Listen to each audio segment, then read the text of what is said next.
성경 봉독은 신명기 4장 1절에서 2절까지입니다. 신명기 4장 1절에서 2절까지입니다. 제가 봉독하도록 하겠습니다.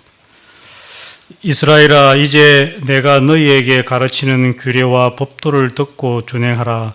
그리하면 너희가 살 것이요 너희의 열조의 하나님 여호와께서 너희에게 주시는 땅에 들어가서 그것을 얻게 되리라. 내가 너희에게 명하는 말을 너희는 가감하지 말고 내가 너희에게 명령하는 너희 하나님 여호와의 명령을 지키라. 아멘. 신학을 하는 목적 중에 하나가 설교를 할 수 있는 사람, 설교를 잘 할 수 있도록 배운다는 의미가 있습니다. 이것은 글쎄, 설교라는 것은 가르침에 대한 해설, 교리에 대한 해설, 이런 의미도 있습니다. 그래서 모든 이론 신학은 실천 신학을 위해서 존재한다. 이론 신학과 실천 신학이 있는데 이론 신학의 목적은 실천 신학을 위해서 존재한다고 하고, 또 실천 신학의 꽃이 설교학이라는 거예요. 그래서 신학하는 목적 중에 뭐 이단 사이비 교리에 이제 흔들리지 않게 된다, 뭐 이런 의미도 있지만은 그냥 중요한 것은 설교를 바르게 잘 하기 위해서 신학한다 해도 과언이 아닙니다. 그만큼 이제 설교가 차지하는 비중은 크다는 거죠. 여러분, 예배 시간에도 약 1시간 정도 예배하는 중에 설교하는 시간이 제일 길어요. 그러니까 여러분, 교회에 와서 예배 드린다고 할 때 그 드린다는 의미에서는 찬양과 예물과 뭐 감사 이런 것이고, 받는 것이 있다고 하면은 말씀을 받는 거죠. 그래서 우리가 하나님께 받는 것과 드리는 것, 이것이 함께 이루어져서 예배가 되는데, 그 예배 중에 여러분 찬양을 올려드리고 예물을 올려드리고 이제 감사드리고 이제 이렇게 하는 거 있는가 하면은, 우리가 하나님께 받는 것은 하나님 말씀을 받는데, 그 말씀이라는 것이 하나님의 말씀을 공급해야 되고 또 받는 사람도 하나님 말씀을 받아야 되는데, 자칫하게 되면은 하나님 말씀을 받는 게 아니고 목사의 말을 받는 수가 있다는 거예요. 이게 이제 설교자에게 있어서 굉장히 큰 부담이 되고, 그리고 또 실수할 위험이 다분히 있습니다. 지금까지 우리가 그 교회에서 있었던 설교를 이게 유형별로 한번 살펴보면은, 맨 먼저 본문 설교라는 형식이 있습니다. 본문 설교. 그 본문 설교는 본문을 어디서 어디까지 설정을 하고, 그 본문에서 제목이 나오고, 또 그 본문에서 대지, 큰 줄거리를 첫째, 둘째, 세 개 이렇게 만들어가지고 그 본문을 잘 설명해서 사람들 마음에 심어주는 이런 형식을 본문 설교라고 그래요. 아주 좋은 설교 중에 하나인데, 문제는 이 본문 설교를 여기 했다 저기 했다 하는 게 문제야. 그러니까 일관성 있게 창세기를 다 한다든지 구약을 다 이렇게 하는 게 없고, 다만 본문에서 하긴 하는데 본문에서 제목이 나오고 내용도 나오는데 대지 소지가 나오고 해서 그 본문을 성실히 설명한다는 의미에서 이제 본문 설교라 그래요. 그래서 이제 대체로 뭐 설교학적으로 본문 설교는 좋은 설교다, 건전한 설교다 이렇게 이제 합니다. 문제는 뭐가 문제냐면요, 그걸 창세기부터 계시록까지 안 한다는 데 문제가 있어요. 여기 했다 저기 했다 하기 때문에 본문 설교를 한다고 해서 성경을 알 수 있거나 하지를 않습니다. 이거 큰 약점이야. 그 다음에 절기설교라는 것이 있는데, 아시는 대로 오늘이 종려주일이고, 다음 주일은 부활주일 이렇게 됩니다. 그리고 이제 삼위일체 주일, 강림주일, 성령 강림주일 이렇게 하면서 교회가 1년 동안의 예배를 드리는데 그 교회력이 있습니다. 교회력. 그 교회력에 맞춰가지고 절기를 따라서 그 절기의 의미를 설명하는 그런 설교가 있습니다. 우리 교회에서도 가끔 절기 때는 절기 설교 하죠. 그 다음에 이제 제목 설교라는 게 있는데, 제목은 제목을 위해서 제목에 모든 게 담겨 있고 그 제목에 맞는 성경 구절 여기저기 빼다가 이 제목이 맞다.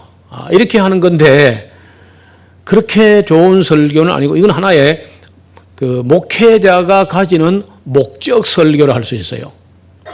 자칫하게 되면 목회자의 의도가 많이 개입될 수 있는 위험이 있는 설교가 제목 설교입니다.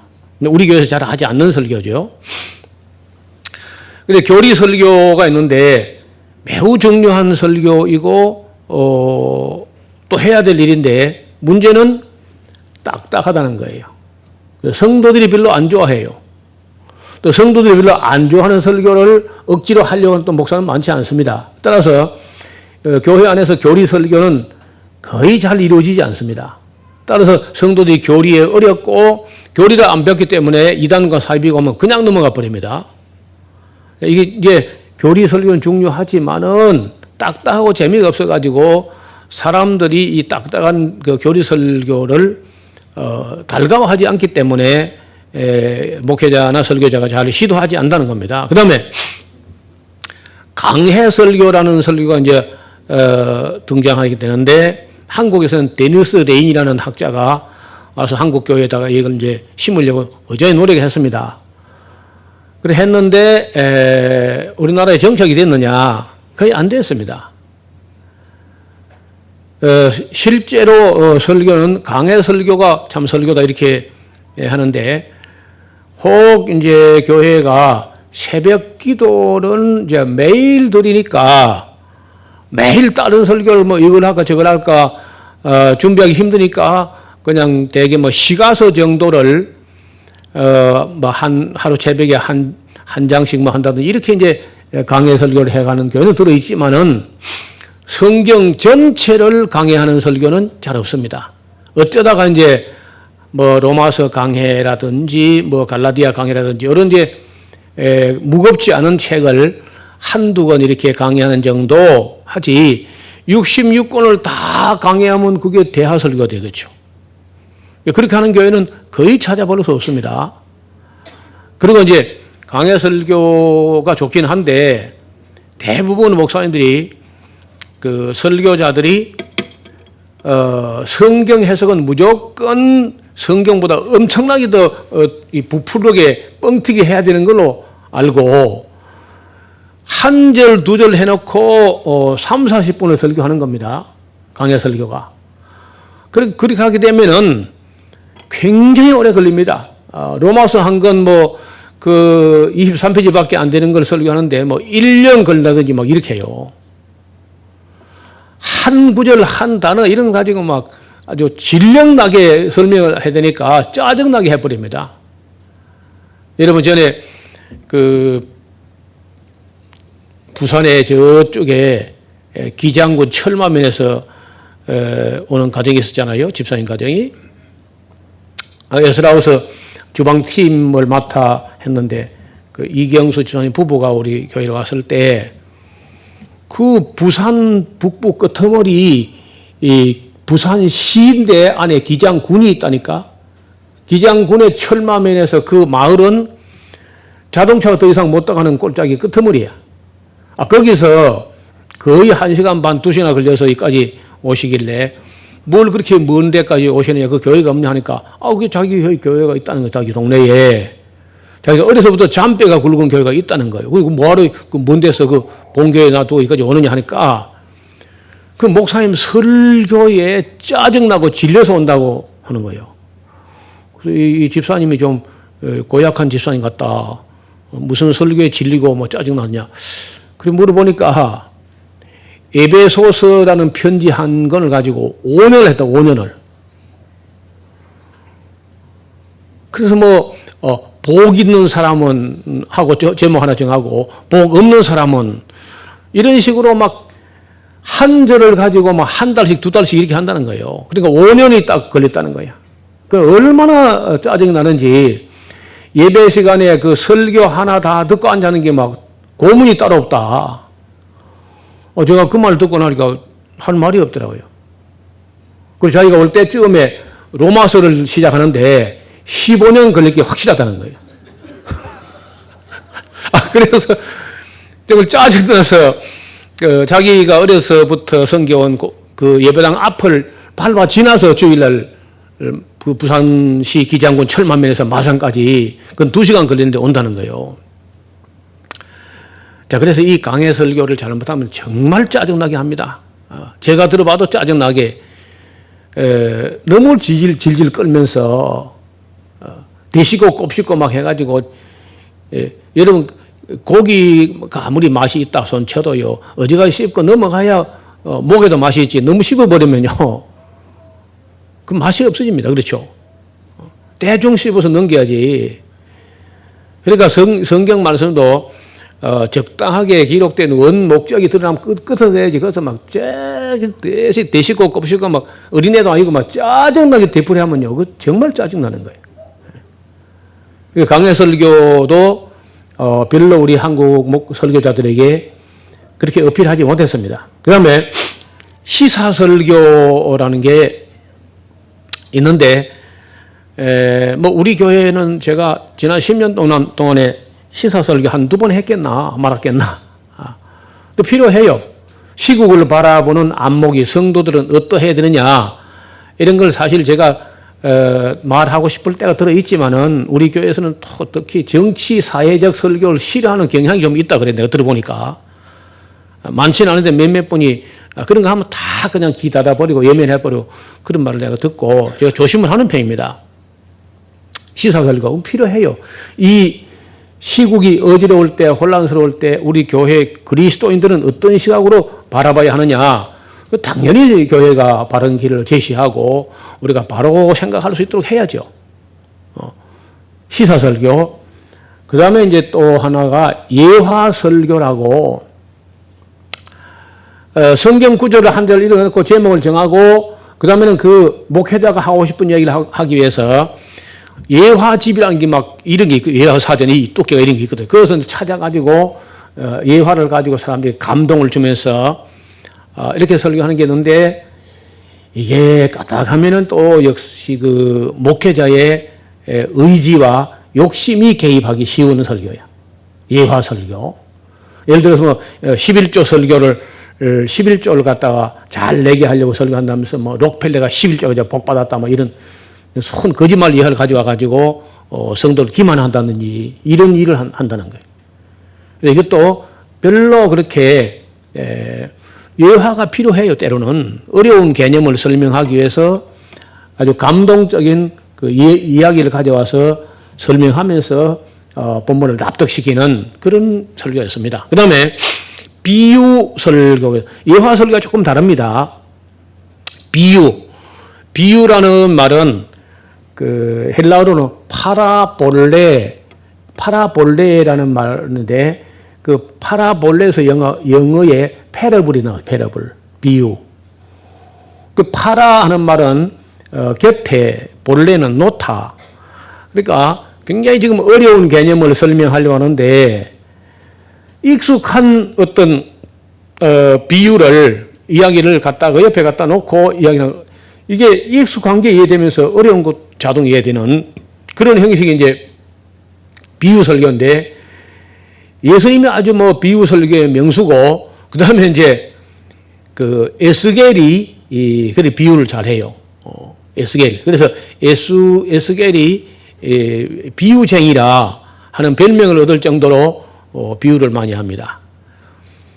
이거 잘 하면은 아주 효과를 거둘 수 있는 그런 방법 중 하나가 비유 설교예요. 그 다음에 권면 설교. 참 쉽지 않은 설교인데 성도들이 신앙이 좀 나태해졌다든지 아니면 좀 삐딱하다든지 아니면 세속주의에 좀 빠져간다든지 할 때 그렇게 하면 안 되고 이렇게 해야 된다 하는 걸 이제 권면하는 그런 스타일의 설교입니다. 우리 교회에서는 뭐 자주 하지 않는 편인데 왜냐하면 대하 설교를 해가는 중에 그런 내용이 거의 다 들어있기 때문에 따로 권면 설교를 따로 만들지는 잘 않습니다. 그 다음에 전도 설교. 자, 이게 참 좋은 설교고 유익한 설교인데, 그 구도자들을 많이 모아놓고, 다시 말하면 아직도 그리스도 교회의 진리를 수용하지 않았던 사람이나 지금 진리를 찾고 있는 사람에게 기독교의 진리가 이게 정말 영원한 진리가 들어있는 그런 그 교리다 하는 것을 피력하면서 그 사람을 믿게 만들어서 불신자로 하여금 신자가 되게 하는 성도가 되게 하는 그런 설교인데 우리 한국에서 글쎄요 전도 설교를 잘하는 분을 잘 못 찾았어요.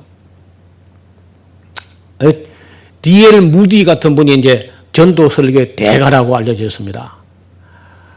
그리고 한국에서는 제가 지금까지 전도 설교를 참 잘하신다. 저런 분 같은 우리 교회 한번 모셨으면 좋겠다. 이런 분을 거의 찾지 못했어요. 그러니까 너무 이게 없는데 최근에 그 구원파의 목사 중에 한 분이요 전도 설교를 잘하는 거요. 제가 봐도 너무 잘해요. 우리 이 자연 속에 우주의 뭐 자연의 법칙과 이런 걸 쭉 설명해서 이게 어떻게 우연이겠느냐 하고 설명해 가는데 누구든지 그 말을 거부를 못할 정도로 조리 있게 그 억양이 좀 마음에 안 들어요. 억양이 아주 너무 기계적으로 이렇게 꼭 같은 억양이 되풀이되니까 막 짜증나는 게 있는데 내용상으로는 참 좋아요.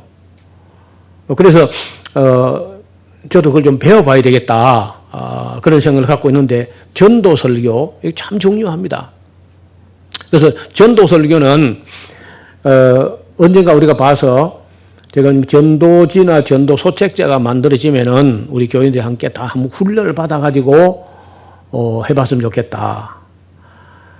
오늘도 어떤 분이 들었는데 전도 메시지나 전도 개인 전도를 말을 걸거나 하는 걸 잘 하지 못하는 그런 사람이 있기 때문에 전도 설교 짤막하게 하나님이 살아계시다는 걸 증거하는 그런 어떤 동영상을 만들어 가지고 그 최순실이 갖고 있던 여기 뽀록난 거 있죠 왜 태블릿 PC라 해가지고 요만한 갖고 되기 좋은 거 있잖아요.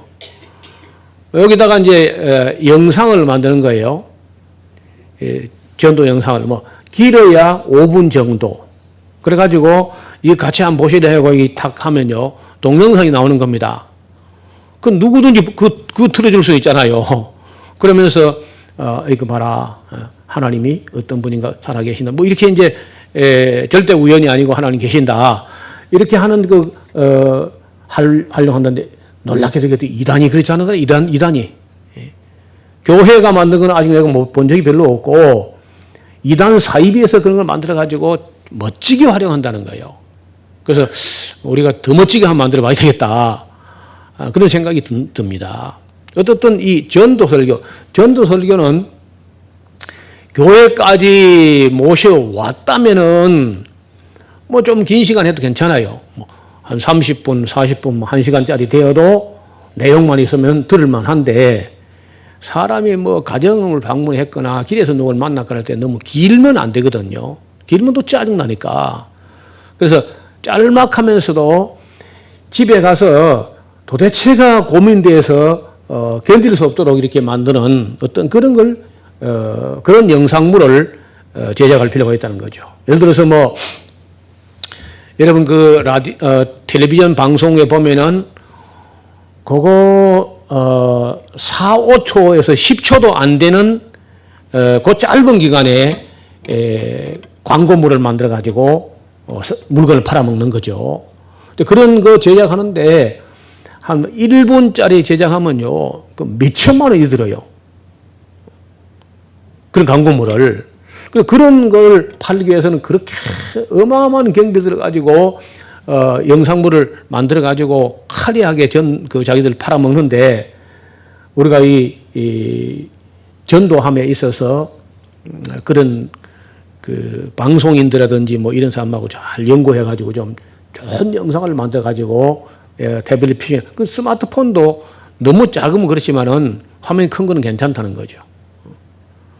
그래서 뭐 우리가 개인 전도 계속 하실 분들이 있다고 하면은 그런 전도 영상물을 만들어가지고 태블릿 PC 해봐요. 어제 뭐 30만 원? 40만 원? 50만 원 안 해요. 그리고 뭐 조금 구닥다리 지나간 건 한 10만 원 주고 사는 게 있습니다. 중고로 사면이요. 그러니까 그런 걸 만들어가지고 전도 영상 설교를 만들면은 좀 좋은 시대가 아니냐. 그렇게 생각을 합니다. 그 다음에 주석 설교. 이게 좀 어려운 말인데 성경 한 절 한 절을 말할 것도 없고 한 단어까지도 철저히 따져가지고 성경 원문 히브리어, 헬라어, 아람어까지 챙겨가면서 학문적으로 상실하게 그렇게 설교해가는 형식인데 칼빈의 설교가 아마 주석 설교에 가깝습니다. 여튼 그 칼빈 주석이라는 게 결국은 그 설교를 책으로 만든 겁니다. 그러니까 정말 세밀하게 신학적으로 설교하는 건데 이걸 주석 설교라고 합니다. 그다음 이제 교육 설교, 어떤 교육을 할 목표나 목적을 정해가지고 그 주제에 집중적으로 교환을 만들거나 해서 강의해가는 교육 설교가 있고요. 그 다음에 축복 설교, 꼭 부흥회 가면 이러면 복 받고 저러면 복 받고 복 받고 이런 얘기인데 대부분 보면 동기가 순수하지 않은 설교가 많습니다. 자꾸 바치면 복을 받는다든지 이런 식으로 한다든지 주의 종을 잘생기라 그러면 복 받는다. 이런 좀 꼬롬한 설교가 많아요. 저는 별로 안 좋아하는 편입니다. 그런 축복 설교, 그것도 저주 설교보다 낫지만은 근데 그 축복 설교의 동기 자체가 별로 그게 순수하지 않다는 거예요. 그 다음에 부흥 설교. 이제 이거는 보통 집회 때에 많은 사람을 짧은 단기간에 감동을 줘가지고 회개를 시키는 게 목적입니다. 원래는. 이 부흥 설교의 목적은 교회 부흥 이런 게 아니고요. 원래 부흥 설교는 심령이 너무 메말라 비틀어져 가지고 딱딱 굳어가 있고 아니면은 죄에 찌들어 가지고 사람이 영이 메말라 있고 할 때 여기다가 감동을 줘 가지고 심령이 말라붙어 있다가 다시 한번 이렇게 부흥돼 일어나는, 그래서 심령 대부흥회 이런 걸 했어요. 그럴 때 보통 이제 기본이 뭐냐면요, 회개입니다. 회개. 욕심과 무슨 죄와 허물과 이기적인 어떤 사고방식 이런 것들이 잘못 엉켜가지고 사람이 영혼이 질식하다시피 했을 때 그걸 다 갈아엎어서 회개함으로써 선한 열심을 내게 하는 그 심령 부흥설교 이런 게 들어있어요. 요즘은 이게 잘 안 통하고 그걸 해봐야 사람들이 안 모이고 또 그런 걸 하면서 꼭 하는 짓이 꼭 헌금을 짜내려고 하기 때문에 어떤 교회 가서 부흥회 설교하면 평소에 주일 오후에 나오는 사람보다 더 안 나온다 그래요. 이게 설교가 이제 제가 열 몇 종류를 이야기했는데 이게 다 불안되네요. 이 어느 하나도 하나님 뜻이 온전하게 되는 길이 보이지 않습니다. 지금까지 이 수많은 제가 14가지 본문 설교, 절기 설교, 제목 설교, 교리 설교, 강해 설교, 시사 설교, 예화 설교, 비유 설교, 권면 설교, 전도 설교, 주석 설교, 교육 설교, 축복 설교, 부흥 설교까지 14가지 했지만은 이 14개 다 시행한다 할지라도 하나님의 뜻이 성도에게 온전히 전달되는 길은 보이지 않다는 거예요. 그래서 우리가 지금 시도하는 게 뭐냐면은 이른바 대하 설교라는 건데 그것은 기본이 창세기부터 계시록까지 한 권도 안 빼고 한 절도 안 빼고 그것도 연대기 순으로 또 기록된 원목적대로 그리고 빠르게 좀 빨리빨리 진도가 나가게 이렇게 해서 길지 않은 한 3, 4년 정도 기간 안에 창세기부터 계시록까지 들어있는 하나님의 뜻을 가감하지 않고 전달한다. 그런 의미가 있습니다. 여러분 방금 오늘 읽었던 신명기 4장 1절 2절 다시 보겠습니다. 이스라엘아 이제 내가 너희에게 가르치는 규례와 법도 규례와 법도 다 합하면 율법입니다. 를 듣고 준행하라. 믿으라가 아닙니다. 듣고 믿었으면 그걸 준행을 해야 돼요. 준행하라. 그리하면 너희가 살 것이요 너희 열조의 하나님 여호와께서 너희에게 주시는 땅에 들어가서 그것을 얻게 되리라. 내가 너희에게 명하는 말을 너희는 가감하지 말고 줄을 거요. 준행하라 하는 말하고 가감하지 말라. 그런데 오늘날 기독교가 자칫하면요 준행하지 않습니다. 오직 믿음하고 마음으로 믿고 입으로 시인하면 끝나버려 그냥. 준행하지 않고 말이에요. 이게 문제라는 거예요. 그 다음에 가감하지 말라 그러는데 성경 책에다가 66권에다가 한 권 더 보태고 67권을 만들지는 않지만은 엉뚱한 소리를 자꾸 보태고 그리고 성경 안에서 이 책, 저 책, 재미없는 잘 된다, 복주다 말이 없으면 예사로 그냥 생략해버리고 건너뛰고 빼먹어버리고 안 가르치고 이런 죄를 짓는다, 우리가 목사들이, 설교자들이. 가감하지 말고라 하는데, 저는 생각합니다. 저는 잘하지는 못해도 빼먹지는 않아야 되겠다. 또, 66권도 다 못하는 주제에 뭘 또 보태가지고 성도를 헷갈리게 해서는 안 되겠다. 그런 관점에서 볼 때 대하 설교는 그런 유익이 있다는 거예요.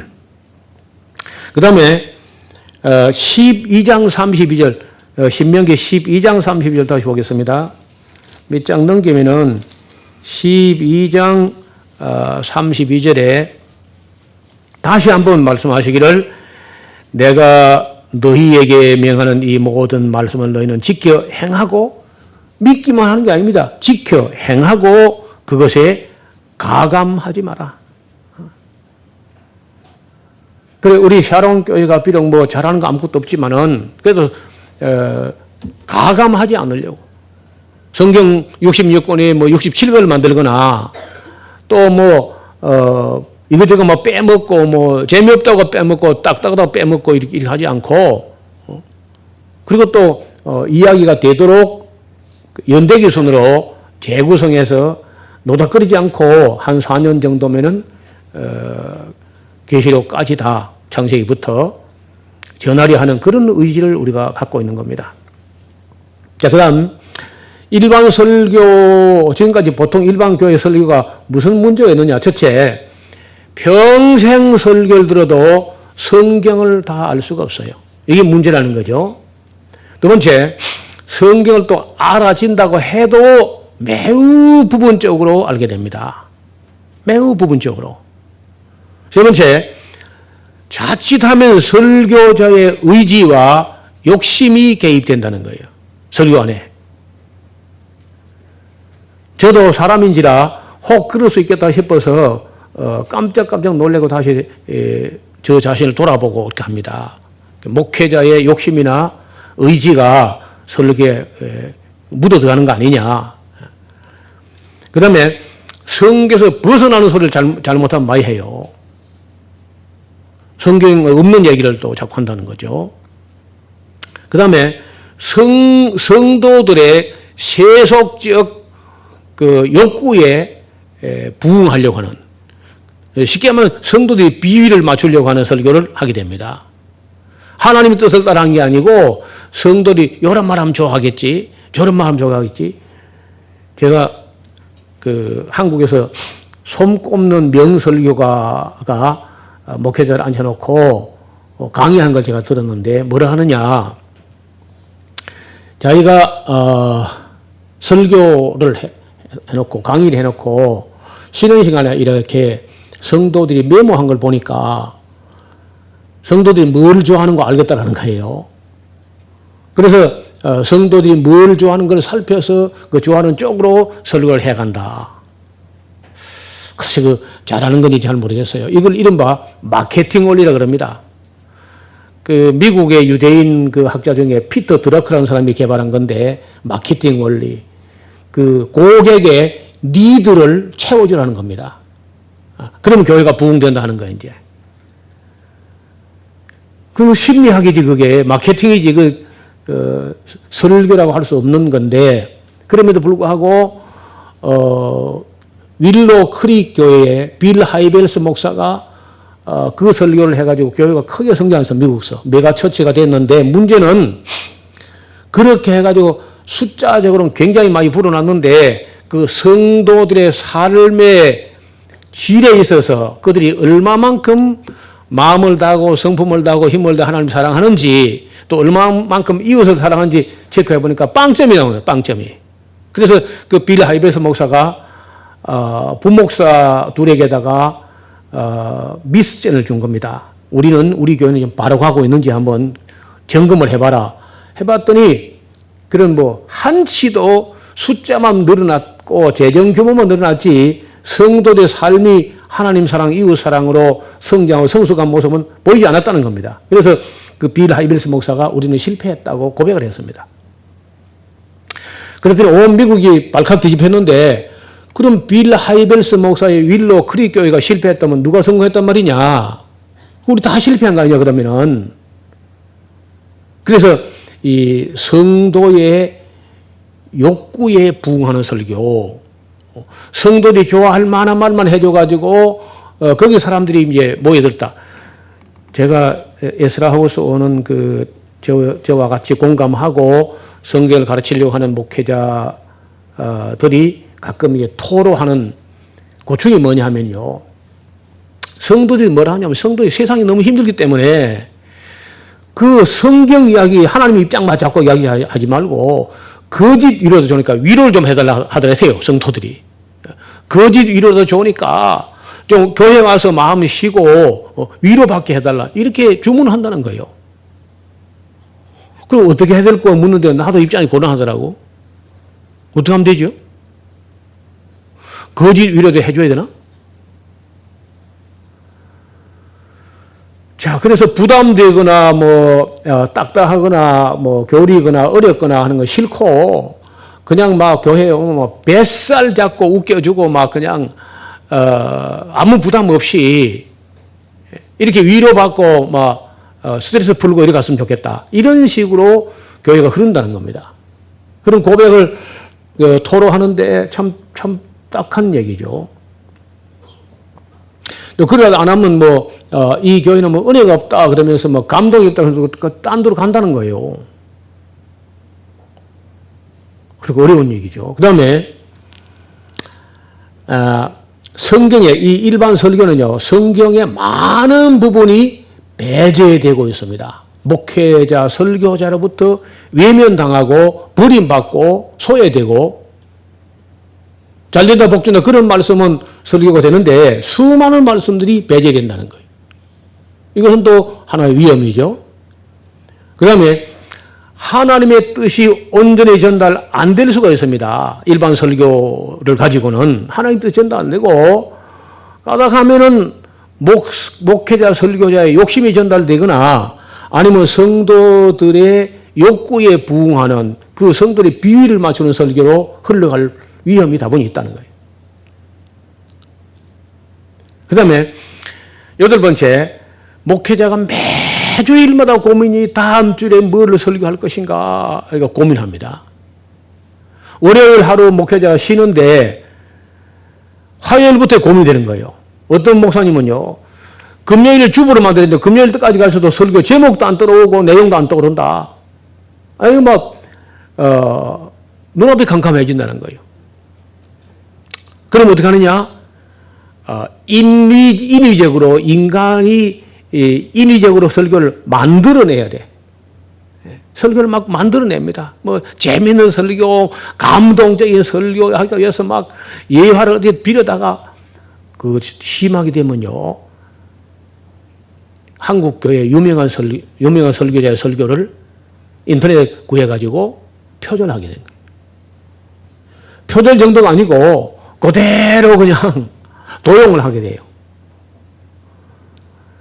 자, 설교 도용이나 표절이 잘 안 되는 교회는 아마 우리 샤론 교회가 몇 교회밖에 없을 겁니다. 우리 동기 목사 중에 설교 목회자 목회 자료 은행을 하는 분이 있어요. 1년에 한 20만 원, 30만 원 내면요, 1년에 52주간 낮 예배, 저녁 예배, 수요 예배 설교 자료가 다 세트로 내려옵니다. 그리고 365일 새벽 기도 자료, 절기 자료까지 다 완벽하게 30만 원 내고, 그러니까 성경 하나도 몰라도 만들어준 설교를 가지고 설교할 수 있도록. 그래서 그 우리 동기야, 동기. 가톨릭에 있다가 우리 개신교로 넘어온 사람인데,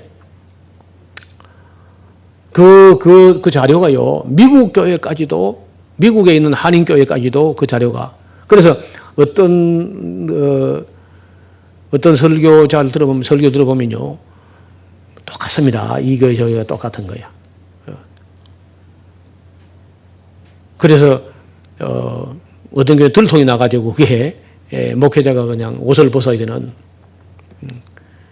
포항에서 꽤 큰 교회인데 설교를 9번이나 연속으로 서울의 유명한 교회 목사님 걸 그대로 카피해가지고, 문제는 그 내용을 카피한 거는 문제가 안 될 수 있는데, 그것도 문제가 되지만은 그 안에 있는 간증까지도 자기가 체험한 것처럼 이야기하죠. 감동 주려고.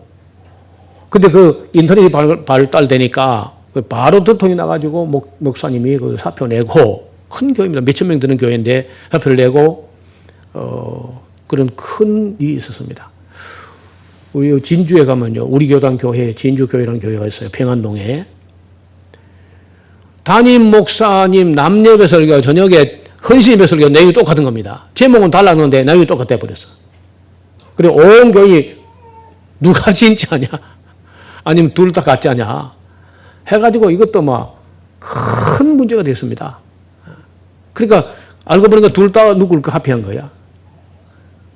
둘 다. 담임 목사도 카피한 것이고, 저녁에 헌신예배 온 사람도 카피한 거야. 제목이 다르길래 이제 내용이 다르냐. 제목이 달라도 내용이 똑같고, 본문이 달라도 내용이 똑같고, 이제. 자, 이거 얼마나 위험하냐고, 이게. 그 다음에, 복음만 전하면 된다. 이 복음주의 개혁교회가 십자가 부활만 전하면 된다. 예수 십자가 부활만 전하면 된다. 이거 복음 외에는 아무것도 안 전하는. 이것도 참 문제고, 또 구속사만 전하면 된다. 이러니까 일반 교회 지금 설교에 대해서 저 같은 사람이 신학을 하는 입장에서, 설교하는 해본 입장에서, 또 성경 강좌를 해보고 대화 설교를 해본 그런 입장에서 일반 관행 설교를 볼 때 많은 그 하자가 있고 위험이 있고 미흡하다, 불합리하다는 거예요. 온전할 수가 없다는 거죠. 결코. 그래서 저도 하나의 설교자로서 또 목회자로서 고민을 하다가 대하 설교라는 것을 개념을 정리하고, 또 뭐 근 20년 정도 이렇게 해본 결과, 그래서 뭐 이렇게 하니까 교회가 성장이 안 되거나 그런 거는 있는지 모르겠어요. 그러나 저로서는 설교자 양심상 다른 길을 선택할 수는 없을 것 같습니다. 다시 옛날로 돌아간다든지 그렇게 할 수는 없을 것 같아요. 목회를 그만둬서 그만뒀지, 이 말했다 저 말했다 그렇게 할 수는 없을 것 같아요. 그 성도들의 뭐 욕구에 부응하는, 성도들의 욕심에 아부하는 그런 설교 제가 할 수가 없을 것 같고, 목회를 안 했으면 안 했지. 자, 그럼 대하 설교란 무엇이냐? 하나님 말씀의 성경을 창세기부터 계시록까지 연대기 순으로 재구성하여 성경이 말씀하시려는 그 본래 뜻을 가감하지 않고 전하는 설교입니다. 지금까지 교회에서 일반적인 설교는 대체로 본문 설교, 제목 설교, 강해 설교, 교리 설교 등이 주를 이루었습니다. 오늘 소개하는 이 대하 설교는 창세기 1장 1절부터 요한계시록 끝까지 성경 전체를 통전적으로 배울 수 있게 하는 설교를 말합니다. 강해 설교하고 이제 다른데, 강해 설교는 66권을 다 하는 사람은 없고 중요하다는 걸 택해가지고 일정 기간 동안에 하는데, 이제 뭐 예를 들어 사순절 기간 새벽 기도에 한다든지 뭐 이렇게 합니다. 뭐 특별히 서울에 가면 특별 새벽 기도, 사순절 기간에 어느 한 걸 정해 하는 그런 수가 있습니다. 온 성경 전체를 다 빠르게 강의하는 그런 교회는 뭐 거의 찾아볼 수가 없습니다. 자, 목회자들의 일평생에 가장 큰 관심은 설교의 본문을 정하는 것과 제목을 정하고 예화를 찾고 찬송가를 그 본문에 부합되는 걸 찾아서 주보를 짜서 만드는 건데, 이게 매주 돌아오는 일이기 때문에 그 수많은 목회자가 고민에 그걸 한 짐을 짊어지고 있습니다. 그러나 대화설교 하게 되면은 그런 고민이 거의 완전히 해결되는데, 무엇을 설교할 것인가 잘 고민하지 않습니다. 그 다음 하면 되니까, 수요일 하면 그 다음 하면 되니까. 그리고 성도들이 성경을 차분하게 보는 그런 안목이 열려지면서 안정돼요. 괜히 뭐 여기 갔다 저기 갔다 할 필요 없고, 목회자와 일반 목회자와 관행 설교 해오시는 목회자가 대하 설교를 해보게 되면 설교는 물론 목회 전체에 일대 혁명과 같은 변화를 경험하게 되는데, 따라서 그렇게 하려면 사전에 충분한 준비가 있어야 됩니다. 최소한도 성경 절반 이상은 설교할 수 있을 만큼 준비를 해놓고, 그리고 설교하기 전에 끊임없이 앞서서 연구 준비해가면서 해나가야 돼요. 중간에 가다가 실력이 안 돼가지고 이해는 못하겠다 모르겠다 이렇게 하면 곤란하다는 거예요. 충분히 공부를 해가지고 해야 돼요. 준비하려면 지금까지 우리가 배운 신학과 설교에 대하여 관행 설교는 성도들의 지적인 요구를 채워주지 못하고 있습니다. 이러한 사실을 설교 본인이 철저하게 인식을 해야 돼요. 지금 우리가 하는 일반 교회 설교 이게 문제가 있다는 문제 의식이 확실해야 전환하지. 그래도 교회가 부흥만 되더라 이래 갖고는 할 수 없어요. 자기 자신이 아주 하나님 말씀에 소신이 확실해야 되고, 충분한 준비가 된 후에만 할 수 있는 설교입니다. 성경을 통전적으로 보는 그 성경 강좌에 참석해 보고 듣고 이해하고 공감하셨다면은 역시 준비를 해가지고 또 성도들에게 기대하는 마음이 일어나게 해야 돼요. 예를 들면은 준비가 안 돼서 그렇지 언젠가 준비가 되면은 목회자로 설교자로 부름받아가지고 평생 소원이 창세기부터 계시록까지 한번 설교해보고 죽는 것이다. 이런 얘기를 가끔 해가지고 성도들이 기대하게끔 원하고 사모하고 기다리게끔 해놓고 해야지, 아무 들을 준비도 안 돼 있는데 밑도 없어 하니까 성도들에게 관심을 불러일으키지 못해요. 중간에 사람들이 흥미를 잃어버리면요 다시 시작도 잘 못합니다.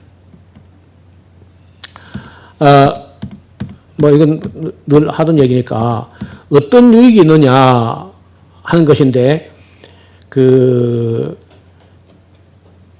아까 우리가 본 대로 중요한 것은 가감하지 않는 겁니다. 더하지 않고 빼지 않는 것이고, 그리고 순종하고 실천하는지 이 감독을 해야 돼요. 그리고 그것은 목회자가 다 할 수 없기 때문에 구역장이나 권사님이나 장로님이나 이런 분들이 감독해가면서 삶에 실천하게 해와야 돼요.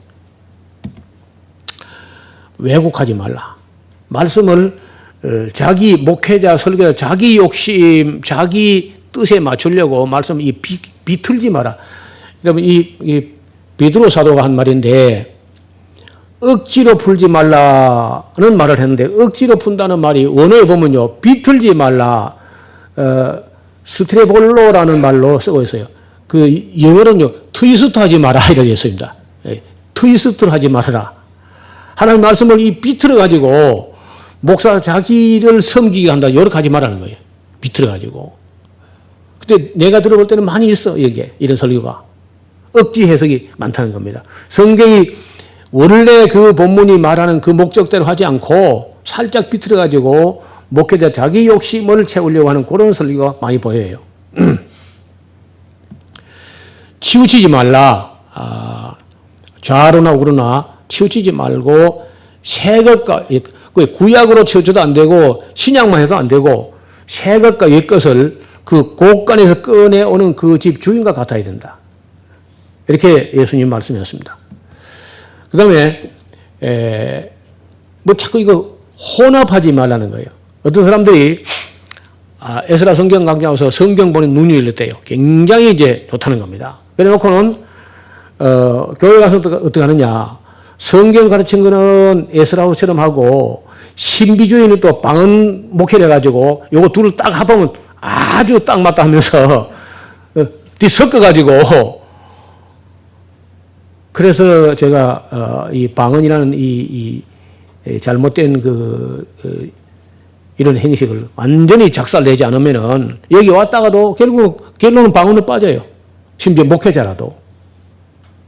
그래서 성경에 보면요, 소와 나귀를 함께 한 멍에 결의해가지고 갈지 말라 이런 말도 있고, 종자도 이 종자 저 종자 섞어가지고 뿌리지 말라. 이런 이 농작물도요, 그 A하고 B하고 화분 교배가 이루어가지고 이른바 1대 교잡 F1이라는 게 만들어지면요, 굉장히 좋은 열매가 나와요. 근데 그걸 1대는 그런데 2대, 3대, F1, F2, F3로 가면요, 아주 괴물같이 나옵니다. 행편없이 나와요. 그래서 하나님은 종자가 엉뚱한 종끼리 서로 화분 교배가 일어나가지고 그런 변화가 일어나는 걸 하나님께서 위험을 경고하신 거예요. 그런데 웬만하면 그래 안 되게 되어 있는데, 예를 들어서 그 품종이 다르면요, 꽃 피는 시기가 약간 달라가지고 서로 교잡이 안 일하게 했습니다. 그 인간들은 그렇게 하면요, 심는 시기를 조정해가지고 화분 교배가 일어나기가 만들어가지고, 그래서 이 종자를 만들어가지고 종자를 팔아먹습니다. 비싼 돈으로 가지고. 그래서 절대 네 가축을 다른 종류와 교미하지 말며 네 밭에 두 종자를 섞어 뿌리지 말며 양털하고 면이 섞어진 옷도 입지 마라 이렇게 말할 정도로 하나님은 섞어지는 걸 싫어해요. 순수한 걸 좋아하신다는 거예요. 또 소와 나귀를 결의에 걸지 말며 양털과 배실을 섞어 짠 옷을 입지 마라 이렇게 할 정도로 혼잡되는 걸 싫어합니다. 하나님께서. 그래서 항상 순수하고 순결한 걸 좋아하신다는 거예요. 이것저것을 섞어, 제일 많이 섞어 놓은 게 로마 카톨릭이야.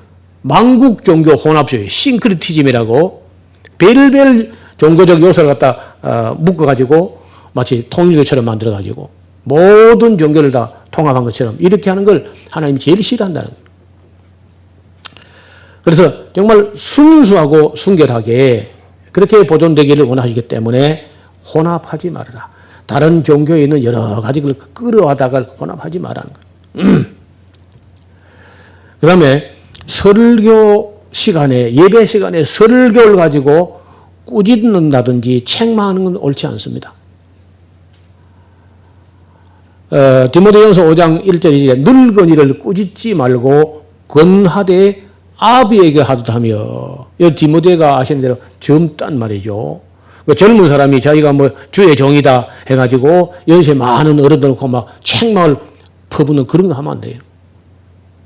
우리 교단에서는 그런 게 없는데 고신 교단 좀 되면요, 새파란 젊은 목사가 어른들 앉혀놓고 마구 책망을 퍼붓는 그런 해요. 그건 성경하지 말라는 겁니다. 예배 시간은 적어도 책망은 에스라 성경 강좌 같은 그런 교육 시간에 할 수 있어요. 그러나 예배 시간에 설교를 가지고 책망을 하면 안 됩니다. 잊지 말아야 돼. 어떤 교회는 가면요, 예배 시간에 설교를 가지고, 책만 하는 거 하니까, 장로가 기도 시간에 기도가 되면 목사를 또 까버려 또. 그렇게 하면 안 된다는 겁니다. 그거는 예배를 완전히 모독하는 거예요. 인간의 감정이 예배 시간 때 막 노출되거나 하는 것은 잘못되는 거예요. 늙은이뿐만 아니라 예배 시간 설교를 통해서 사람을 꾸짖거나 책망하는 것은 잘못된 일입니다. 책망과 건면은 은밀하게 해야 되고, 그거는 교육 시간에 교정받고 싶은 마음이 있는 사람에게 해야지, 반발하는 사람에게 퍼부어야 역효과야. 아무 의미가 없어요. 그 다음에, 마지막으로 우리가 대하설교라는 설교를 잘 했을 때 어떤 유익을 기대할 수 있는가? 뭐, 이거 없으면 할 필요가 없거든요. 기대할 수 있는 유익이 있어야 하는 거죠. 첫째, 창세기를 배우면요, 하나님의 창조 원리를 배우게 됩니다. 그 다음에 창세기부터 계시록까지를 함께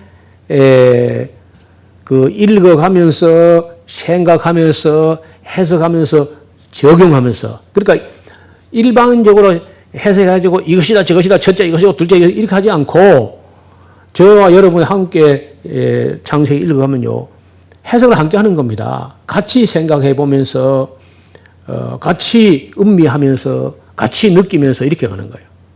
그래서 목회자와 교회가 함께 성장하게 되고 성숙할 수 있다. 대체 성도들이 목회자를 크게 신뢰하게 할 수 있어요. 목회자가 자기 욕심, 자기 목적을 가지고 막 어떤 구절을 끌어다가 성도를 선동하는 그런 게 아니고 성경에 있는 그대로를 성실하게 전하는 걸 쭉 보면요, 우리 목사는 자기 욕심을 가지고 목회하는 게 아니다. 이런 인식을 심어줄 수 있다는 거예요. 중요한 일이죠. 그리고 교회가 은혜와 진리 안에서 성장하게 됩니다. 그리고 새신자 교육, 재직 교육, 교사 교육 따로 안 해도 돼요. 이게 잘하면은 그 안에 다 나와, 사실요. 그 창세기부터 계시록 안에 거의 다 들어 있습니다. 성경을 전하여 하나님의 뜻이, 목사 뜻이 아니고 설교자 뜻이 아니고 하나님의 뜻이 온전히 전달될 수 있다. 성도들이 다 학생이 되고 다 교사가 될 수 있어요. 제가 성경을 강의하거나 설명할 때 도대체 따라할 수 없을 정도 그런 얘기 하지 않습니다. 누구든지 그저 초, 중, 고등학생이 다 알아들을 수 있는 정도. 그러니까 누구든지 다 배웠으면 누구든지 설교할 수 있다는 거예요. 성경 전체를 통하여 온전한 전도. 다음에 우리가 이제 찬양과 전도, 음식이 세 가지 남았는데, 여러분 이게 사람들 교회 나오세요. 그건 전도가 아니고 그건 인도야, 인도. 끌어온다. 전도는 두 가지입니다. 간단히 전도하는 건 4박 5일 성경 강좌, 세밀히 전도하는 건 대하설교야. 도를 온전히 전하는 거예요, 전도. 하나님은 도를, 진리의 도를 창세기부터 계시록이 다, 이게 진짜 전도가 온전하다. 그 다음에 설교를 가지고 고민하던 문제가 사라지게 됩니다. 다음 주에 뭘 설교할 것인가, 이 고민이 모든 목회자의 고민들이야. 지금 올해 7월 달에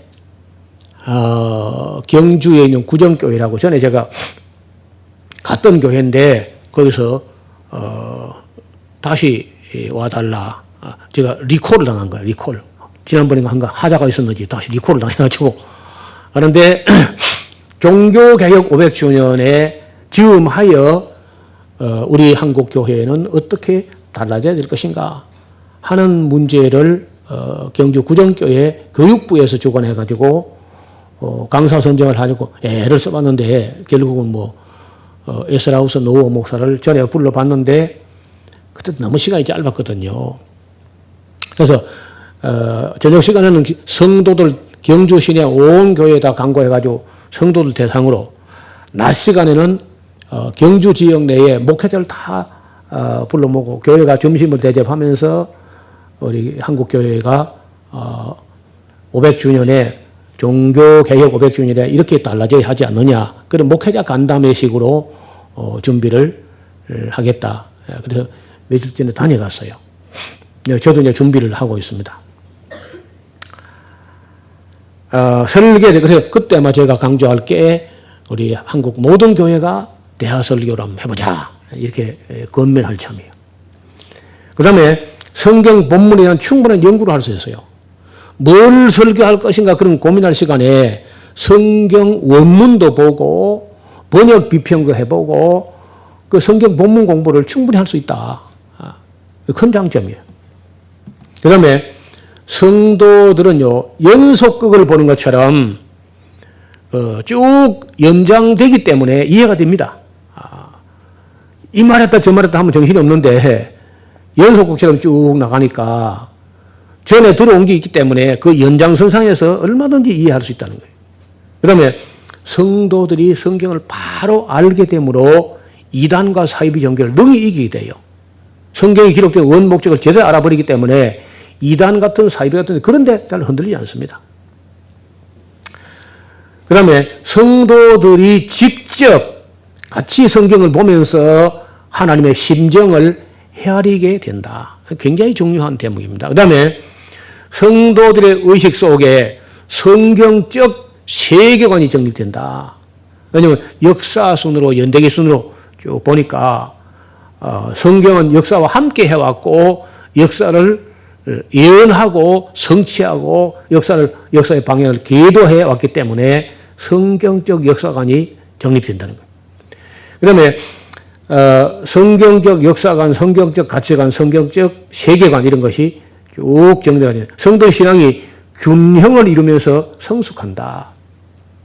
구약과 신약 전체를 통전적으로 보는 안목이 열려진다는 거예요. 그 다음에 그 안에는 당연히 예수님의 구속의 소리는 온전히 깨닫게 되고 성령님의 풍성하고 충만한 사역을 알게 되고요. 그리고 또 그 안에 악역을 맡은 사탄, 역사라는 그 큰 드라마의 악역을 맡은 사탄의 기반이 어떻게 역사 가운데 개입되었는지 이런 것도 이제 알게 된다는 거예요. 그 다음에 율법의 순기능과 결과론적 역기능, 율법이 어떤 유익이 있으며 율법의 한계가 무엇인지 이런 것도 자연스럽게 이해가 된다는 거예요. 그 다음에 성경에 등장하는 수많은 예언자를 한 번도 안 빠뜨리고 안 놓치고 다 만나볼 수 있어요. 문서 예언자, 비문서 예언자 할 것 없이 그 많은 예언자를 다 만나볼 수 있는 기회가 된다는 겁니다. 그 다음에 시와 찬미와 신령한 노래는 어떻게 하나님께 올려졌는지 시가서를 잘 보면서 이런 것도 배우게 됩니다. 또 그 안에는 수많은 기도와 간구가 있는데 참된 기도와 참된 간구와 참된 중보를 배우게 됩니다. 또 하나님께 인격적으로 응답하는 삶이 어떤 것인지 또 배우게 됩니다. 우리가 그 가정에서 사무엘과 다니엘과 같은 인격으로 양육할 수 있게 이 성경적 인물들을 우리에게 보여준다는 거예요.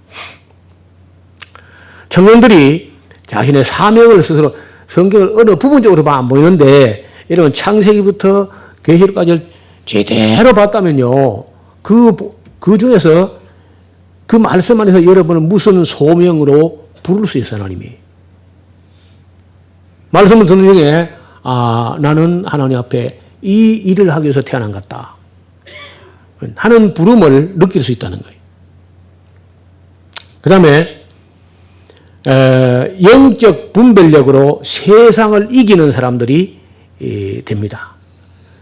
뭘 가지고 우리가 세상을 이겼어요? 뭘 가지고 청년들이 그 정력으로 이길 수 있겠어요? 하나님 말씀을 가지고 이길 수 있다는 거예요. 그리고 예언과 역사, 예언되었던 것이 뉴스가 되고 그 지나가면 역사가 됩니다. 예언되고 성취되고 뉴스가 되고 그 다음에 지나가면 역사가 되는 거예요. 그래서 예언과 뉴스와 역사가 계속 이어져 온다는 것을 알게 됩니다. 그리고 제대로 이제 말씀을 들을 줄 알게 되면 다시는 양식 아닌 것을 위해서 은을 달아주거나 배부르게 못할 것 가지고 허수고하는 그런 우를 범시한다는 거예요. 그 다음에 자기 교회 안에서 하나님 말씀을 배우려 하게 됩니다. 딴 데 가봐야 아무것도 배울 게 없다. 우리 교회가 최고다 하는 인식을 갖게 된다는 거예요. 또 그리 하도록 교회가 지도를 해야 돼요. 또 성경 각건이 기록된 역사적, 시대적, 종교적, 사회적 배경을 배우게 되면서 성경을 건전하게 배우게 됩니다. 성경책 자체가 공과책이 되어서 따로 총회가 만드는 공과책을 뭐 사다가 주제에 따라 이리저리 그렇게 할 필요가 없어요. 성경 자체가 공과책이 된다는 거예요. 불안하게 믿어왔던 신앙이 통전적 신앙으로 원만하게 성장하게 됩니다. 성도가 하나님 중심적인 신앙의 원리를 배우게 됩니다. 사람 중심이 아니고 인간 구원 중심이 아니고 하나님 중심의 신앙을 갖게 돼요. 그리고 성경 말씀을 예습할 수 있고, 여러분 다음 주에는 뭘 설교할까 우리가 알 수 있잖아요. 예측 가능한 설교를 한다는 거예요. 예습할 수 있고 또 교회 와서 학습할 수 있고 집에 가서 복습할 수 있고, 그 예습, 학습, 복습, 예습, 학습, 복습이 계속 반복되면요 실력이 늘어납니다. 그 다음에 교회에서 배운 것이 항상 성경 안에 남아 있습니다. 딴 교회 설교는요, 성경은 제목만 만들어 찾았고 나머지는 전부 다 세상 이야기를 갖다 늘어나 버리면요, 들을 때는 감동인데 집에 가면 뭐 엉망가상 없어져 버려 그냥. 그런데 이 성경 설교를 들은 사람이요, 집에 가도 늘 있습니다. 그 안에 그 펴면요, 펼 때마다 그 들은 설교 생각하면서 성경 안에 있는 걸 했기 때문에 없어지지 않습니다. 한 번 제대로 들으면요 평생 남아있다는 거예요. 평생. 성도들이 율법을 알게 되므로 역사를 알게 됩니다. 율법을 알아야 역사를 알게 되고 역사를 알아야 예언서를 알게 돼요. 또 구약을 알게 됨으로써 신약도 알게 됩니다. 그래서 이 대하설교를 잘 하고 잘 들으면요 거기서 얻는 유익이란 것은 그 지금까지 지난 2000년 동안에 온갖 신학적인 유산보다 더 가치 있는 유산이 나온다는 이 안에서. 더 가치 있는, 더 의미 있는. 그 다음에 성경을 창세기부터 유다서까지만 제대로 알면요 계시록도 어렵지 않게 이해할 수 있어요. 그리고 종교개혁자들의 해석 원리, 다시 말하면 성경으로서 성경을 해석한다. 전체가 부분을 해석한다 하는 말도 실감이 납니다. 전체가 바로 보인 후에야 부분도 바로 보인다는 거예요. 그리고 성경 안에서 다양한 사람을 만나게 됩니다. 아담부터 에녹으로, 노아로, 아브라함, 이삭, 야곱, 요셉, 모세, 아론, 여호수아, 갈렙, 그리고 기생 라합, 하면서 그 성경 안에 한 그 유명한 인물들, 정말 하나님께로부터 의롭다 인정받은 수많은 의인들을 만날 수 있어요. 이건 큰 영광이죠. 그 다음에 성도들이 신앙이 편협하지 않게 되고 원만하게 됩니다. 원만하게 돼. 자아로는 오늘 치우치지 않고 편협하지 않고 원만하게 된다. 그리고 성도들이 꼭 일일이 가서 목회자가 뭐 이래라 저래라 이래 안 해도 성경 말씀을 잘 배우면요 스스로 자기 길을 헤쳐나가요. 자기 스스로 말씀을 알아서 배워서 거기서 적용하고 해석하고 이해하고 헤쳐나가고 어린애 노릇을 덜 하게 된다는 거예요. 그리고 성경을 성도 함께 해석하여 가면서 가르치게 됩니다. 그러니까 그 고민을 안고 집에서 예습할 때 약간의 고민을 안고 이게 무슨 뜻일까 오늘 설교 때 잘 들어봐야 되겠다 이렇게 하다가 설교 시간에 뻥 터지면서 풀어지면요 그 오래 남습니다. 그리고 또 다른 한 명이 한번 가르쳐 봐야 돼요. 자기가 배운 걸 다른 사람이 가르쳐 보는 사람은 영원히 있지 않습니다. 그 다음에 특정인을 지목하는 표적 설교 이런 걸 안 하게 됩니다. 어떤 목회자가 말 안 듣는 사람을 갖다가 강대에서 설교를 가지고 막 내리 까는 그런 설교가 들어있거든요. 이게 덕이 안 돼요, 이런 거는요. 그 표적 설교라 그러는데 그건 절대 해서는 안 되는데 근데 실제 있습니다. 그건 또 설교 들어보면요. 근데 창세기부터 계시록까지 하면요. 그 가는 중에 어떤 말씀은 꼭 내보고 하는 말씀 같다 하는 사람은 자기가 그렇게 받아들인 것이 설교자 그렇게 한 건 아니거든요. 성경 안에서 그런 게 비춰서 그 사람을 치료하기 위해서 그 들려진 거니까 스스로 그걸 달게 받아들이고 회개하면 되는 거예요. 그걸 뭐 표적 설교를 이렇게 생각하지 말고 하나님의 뜻을 온전하게 전하여 가르칠 수 있겠습니다. 하나님 뜻이 한두 마디가 아니잖아요. 하나님 뜻이 창세기부터 계시록까지 이게 다 하나님 뜻인데 부분적으로 알아놓고 이게 하나님 뜻이다. 그러면 안 돼. 뭐 항상 기뻐라, 시마를 기다려, 범사에 갑니다. 요 세 가지만 하나님 뜻이다. 그렇게 하면 이거 큰 실수하는 겁니다. 아주 고약한.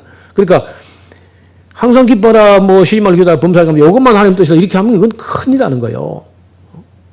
아니 성경에 내가 거룩하니 너희 거룩하라. 그럼 어떡하고 그럼요. 그래서 요절이라는 게 매우 그 위험하다 하는 것도 이제 스스로 깨닫게 됩니다. 하나님의 사랑과 공의와 심판이 있다는 것을 가르치게 됩니다. 그 다음에 목회자는 자신이 하는 일이 그 자기 사역에 대한 확신을 갖게 돼요.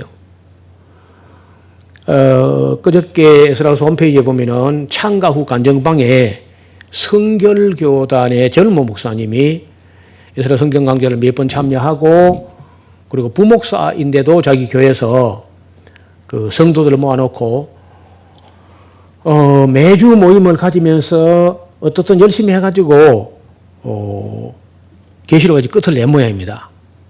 그러면서 자기가 얼마나 성장했는지 신학교에서 66권 중에 단 한 권도 배운 게 없는데 성경 강좌 배워서 자기가 가르치면서 얼마나 많이 성장하는지 이제 목회 방향이 설정됐다. 그런 간증문이 올라 있어요. 여러분 집에 가서 에스라 홈페이지 창가구 간증방을 보시면은 맨 위에 올라 있어요. 그 최근에 부산에 있는 성결교단 목사님인데 이건 아신 대로 성결교단이 꽤 방언적이거든. 방언. 여의도 순복음 이상으로 방언을 많이 합니다. 성결교가. 그런데 그 방언 부더기 같은 교회에서 성경을 눈을 떠가지고 신학교 결코 배우지 못한 성경을 다 자기가 강의할 수 있게 됐다. 아주 감격스러운 그런 글을 올려놨어요. 그래 놓고 이제 성경 다 끝내고 나서 성도를 얼마를 데리고 인솔해가지고 성지순례를 간다 하니까 담임 목사님이 기꺼운 마음으로 허락을 할 뿐 아니라 담임 목사가 따라가겠다고 나섰다는 거예요. 그래서 많지 않지만은 이 대하설교와 성경 강좌를 하는 중에 그런 좋은 인물들을 만나게 됩니다. 여러분 볼 때는 그런 거 유사로 나온다고 생각하지만은 저로서는 그런 사람 하나 만나는 게요. 진흙구더기에서 보석을 만나는 것. 잘 없어요. 신학을 했다 손쳐도 성경 강좌에서 그걸 배운 다음에 내가 그렇게 목회해야 되겠다 하고 나서 사람이 1년에 1명 정도 나옵니다. 1년에 성경 강좌 12번이나 하는데 1년에 1명 정도 나왔다고 봐요. 2명 채 안 나온 것 같아요. 그래 얼마나 귀한 일인지 몰라요. 그래서 저는 대하설교의 유의라든 이런 내용을 역시 이제 인터넷에 유튜브에 올리거나 해서 한국교회 수많은 목사들이 종교개혁 500주년에 즈음하여 설교부터 우리 강단부터 개혁됐으면 좋겠다. 그 개혁이란 게 막 마구 뜯어고치는 개혁이 아니라 정상으로 회복된다는 거예요. 리포메이션 한다. 원래 그 하나님이 기대하시는 원 모습으로 회복한다. 그런 의미에서 우리 한국교회 강단, 세계 기독교회 설교 강단에 신선한 그런 바람이 불어왔으면 좋겠다 하는 생각을 합니다. 오늘 여기까지고요. 혹시 질문 있으면 받겠습니다.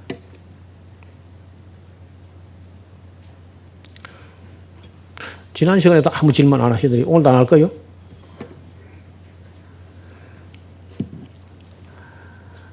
이 목회자 말고 신학 하신 말고 목회자가 아니고 신학 안 하셨는데 나도 한번 창세기부터 계속 설교 한번 해보고 싶다 그러면 한 손 들어봐요. 한 분.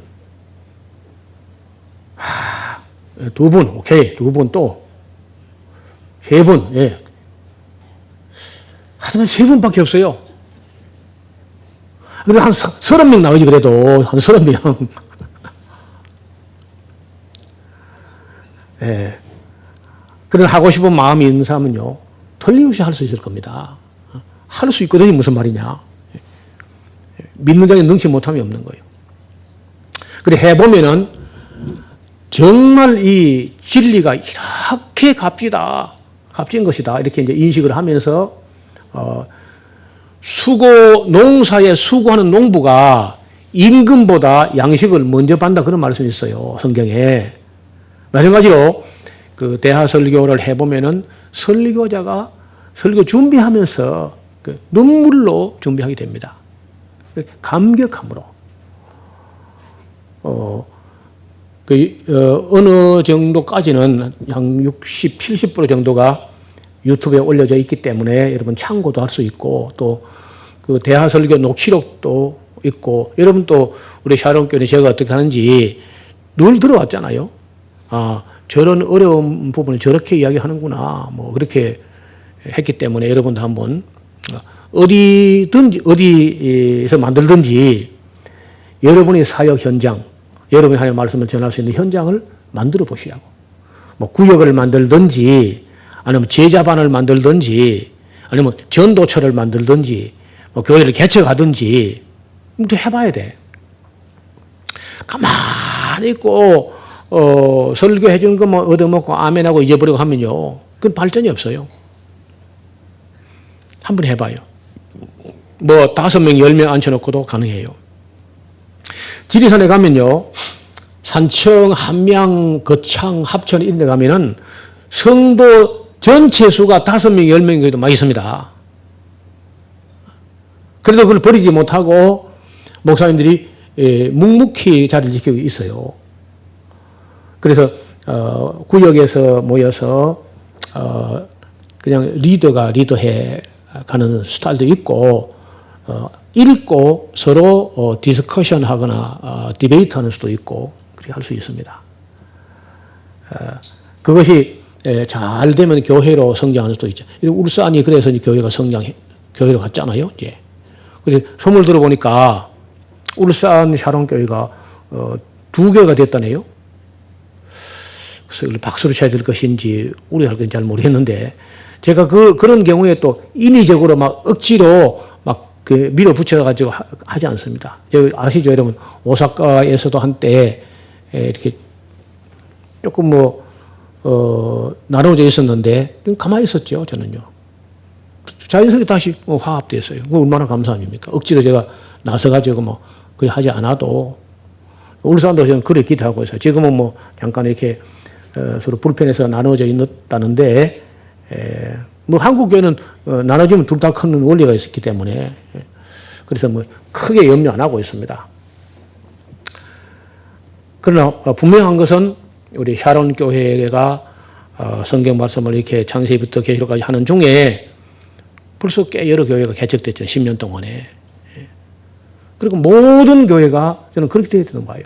괜히 그저 몸집 부리기만 하고 성도들 비 맞추는 소리 해가지고 수천 수만 끌어모으는 게 중요한 게 아니라 중요한 것은 말씀이 전파되는 거예요. 여러 곳에. 여러분도 한번 준비해가지고 남은 서너 사람 예수님 말씀이 2-3 사람이 내 이름으로 모인 곳에 내가 함께 하겠다. 약속이 있잖아요. 그러면 한번 만들어 보시라. 그런 공부방을. 그래서 준비하면서 자기가 아주 감동을 받게 되고 또 자신감을 얻게 되고 또 남을 가르치게 되면 아무래도 책임감도 생기고 또 내 삶을 거룩하게 한다는 거예요. 다른 사람이 할 것이다 하지 말고 오늘 겨우 3분이 오늘 손을 드셨는데 3분이 너무 작아 제가 볼 때는 난 그래도 한 30분 나올 줄 알았는데 대하설교 이론과 실제, 대하설교 유익에 대해서 말씀을 드렸습니다. 기도하겠습니다. 하나님 아버지, 그동안 예수님 오신 지가 2000년이 넘었고 또 종교개혁 이후에 500년을 맞이하는데 하나님의 교회의 강단에서는 진리 아닌 것이 너무 혼잡되고 또 하나님 말씀은 부분적으로 선포되거나 왜곡되어 선포되는 그런 경우가 많습니다. 심지어 기독교도 아니고 예수님 교회도 아니고 목사교처럼 되어버린 그런 교회도 있습니다. 이제라도 많이 늦었지만 종교개혁 500주년에 저음하여 우리 목회자, 설교자들이 각성하고 어떻게 하면 하나님의 말씀을 온전히 전할 수 있을 것인지 함께 고민하는, 그리고 어떤 신선한 변화가 있는 그런 하나님의 교회가 되게 하여 주옵소서. 우리 중에 잘 배웠으면 또 다른 사람을 제자 삼아서 가르칠 수 있는 그런 일꾼들이 많이 일어나게 도와 주옵소서. 예수님 이름으로 기도하옵나이다. 아멘.